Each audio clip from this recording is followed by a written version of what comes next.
Drew Amaral's our guest all this week, and next week, God willing, he's going to be here. He's produced a marvelous DVD. Some of you watch him on CTS, First Century Foundation. Some of you read his book, Understanding Jesus. This is a DVD, God's Holy Days, and you'll hear how you can get it in a few minutes. The Eastern Gate, Joe, You've seen it. More than Lots seen of it. times. I've walked right up beside it, right through the Muslim cemetery that's there. Yeah. You know, it's all blocked up, and it was done intentionally. I'll let you tell us why. But one time I was up there with our little kids, and one of them, I forget which one it was, Todd, Jess, or Kate, said, "Daddy, why is it all blocked up?" And I gave them the answer, which you can give us now. Why is it blocked up? Yeah, it's a great question. And one of the beautiful things about the feasts is the Bible says that they're God's teaching instruments for parents.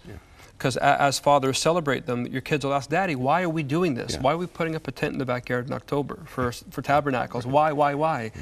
And your kids, naturally, they ask questions. I mean, why? There's a huge history there. I'm also going to be doing it on one of the teaching segments, but to go over it quickly, the Eastern Gate is the one that Ezekiel says that the Messiah is going to come through.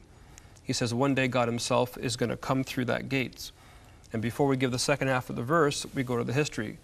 Jerusalem has always been occupied by outsiders, by other nations, the Ottomans, the Turks, the Muslims, the Crusaders, everybody wants Jerusalem.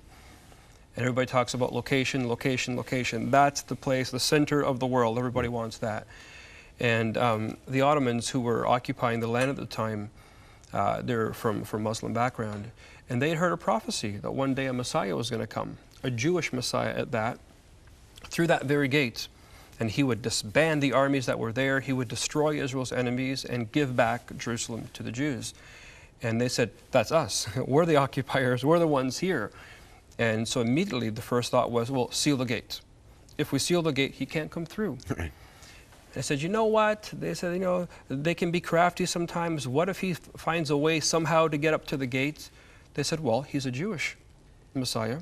He's not allowed to go near dead bodies. Right. So let's put dead bodies at the front of the entrance. So there's a Muslim cemetery there. And so the whole point then of putting the bodies there and sealing the gate was to prevent prophecy from taking place. And then when you go to Ezekiel 44, verses 1 and 2, the second half of that verse basically says God is the one commanding for the gate to be sealed. So it was no surprise. When they closed the gate, God didn't say, "Oh no, what am I going to do now? How am I going to reclaim Jerusalem?" He says, "In fact, I want you to close the gate because one day I'm going to go through it. And when I do, I want you to seal it and don't open it anymore."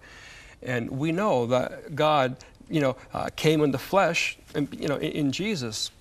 And the day he went through the door, we call it Palm Sunday, he was carried in through the Eastern Gate. And so why the intent was to prevent prophecy from taking place. By putting the bodies there and by sealing the gate, they actually fulfilled prophecy. And to me, that's one of the great ironies of history. It also showed me that God can take care of himself. He knows what he's doing, Now, a lot of this detail isn't there in the Gospels. Why do you suppose the Gospel writers left that out? That's easy. Well, people say, well, how do you know all this stuff? Or where do you get this from? And why isn't it there? Yeah. My call, and this is such a bizarre call that God has given me, basically my job is to find out what's not in the Bible and then tell Christians. So you try calling a pastor, "Hey, can I come preach in your church?" "Sure, what are you going to talk about?" "Oh, what's not in the Bible?" It doesn't go over very well. It's funny now, but it wasn't funny 8 years ago. And basically, Luke we know is a Gentile, but Matthew, Mark, and John are Jews.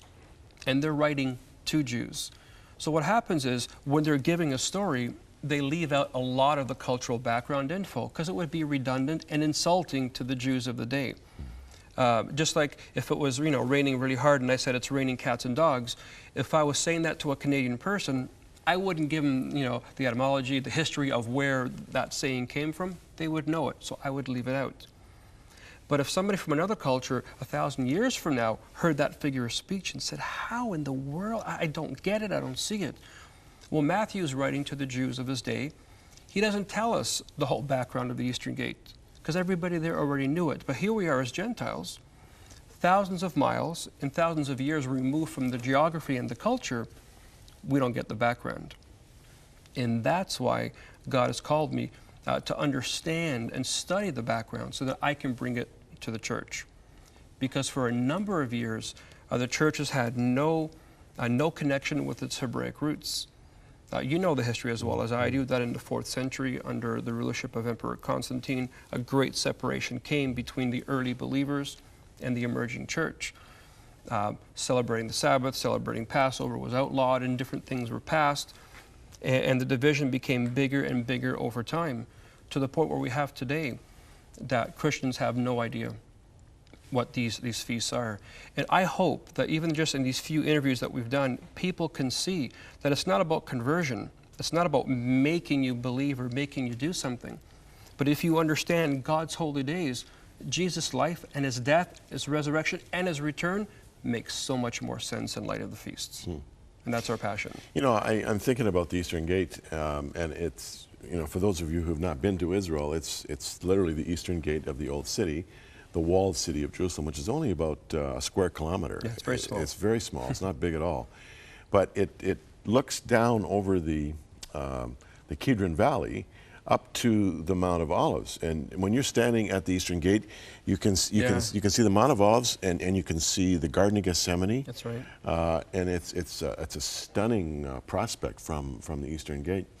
And you can also, maybe you've done this, Joe, you can walk up and you can walk around the ramparts, as they call it. You can walk around the wall. But when it comes to, you can't walk there. You have to go down and cross over and then come up on the other side. So they don't let us walk on top of the Eastern Gate. But this is a this gate is a kind of a symbol of a very, very essential Christian teaching, and that is that Yeshua, HaMashiach, Jesus the Messiah, is going to return one day. Absolutely. He's going to return, and that he is God, because God said, I'm going to go through the gates, and then I want you to seal them. So God obviously passed through the gates. So that's where we can confirm the theology that Jesus was God, because he went through that gate. And I learned something really important. I don't know how much time we have, because it's a half-hour story. Another 2 minutes. I can do it in 2 minutes. We're not the only ones who believe that Jesus is coming through the Eastern Gate. Right. And I had heard that the Muslim community had believed it, but sometimes you hear things and you don't know. We were up there with our camera crew filming for the First Century Foundation's television program. And this Muslim tour guide was taking us around the Temple Mount, and he's giving us all the history. You know, so-and-so did this here, this mosque was built here, this was built there. And then he said, you're a Christian, right? I said, yeah. He said, I want to show you something that you'll like. I said, okay. He brought me to the Eastern Gate, which I'd seen 1,000 times. But he said, look, this gate, Jesus come through. I said, yes, he came. He said, no, no, no, he's coming again through this gate. I said, hang on a second. You're a Muslim, you're telling me that Jesus is going to come back through that gate? Yes! We believe it. We know it. He must come. They believe so that then their prophet will come. But even in the Muslim community, at least on the Temple Mount, they're telling me they believe that Jesus is coming again through that Eastern Gate. And that blew my mind. I never thought that in 1,000 years that they would believe that, but they did. There's also an ultra-Orthodox belief that at the end of days, the Mount of Olives is going to split in a great earthquake. Yes. That water is going to flow down to the Dead Sea, so much of it that it's going to make the Dead Sea fresh again. But that a miraculous bridge is going to occur from the Eastern Gate over to the Mount of Olives, so that those who are buried in the Mount of Olives, and you've seen those thousands of people buried there, will be resurrected and walk over the bridge through the Eastern Gate into the Old City. I mean, who knows? Who knows? Who knows? We'll find out. We'll find out.